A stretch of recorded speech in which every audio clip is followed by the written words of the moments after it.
ঘুম না আসলে হাত আর চলে না, মাথায় আর ভাবতে ইচ্ছা করে না, পা আর চলতে চায় না, হার্টবিট বেড়ে যায়, আর ঘুমালে পরে সব শান্ত হয়ে যায়। সুবহানাল্লাহ কবো না? আল্লাহ রাব্বুল আলামিন বলেন, এই নিদ্রাকে, এই ঘুমকে আমি তোমাদের জন্য শান্তির বাহন বানিয়ে দিয়েছি। আলাম ইয়ারাউ আন্না জাআলনাল লাইলা ইয়াসকুনু ফীহি ওয়ান নাহারা মুবসিরান ইন্না ফী যালিকা লাআয়াতিন লিকাওমিন ইউমিনুন।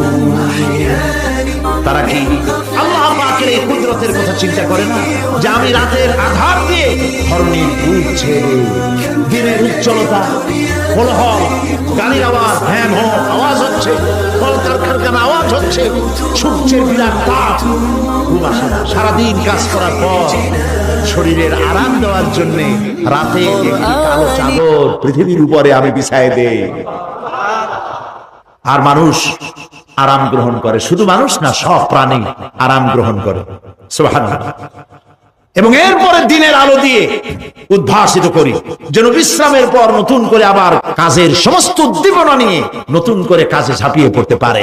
কয়েক ঘন্টা অথবা সারাদিন হাড় ভাঙা খাটুনি খেটেছে, রিক্সা চালাইছে, গাড়ি চালাইছে, আড়াই মনের বস্তা মাথায় করে টেনেছে, চিন্তা ভাবনা করেছে।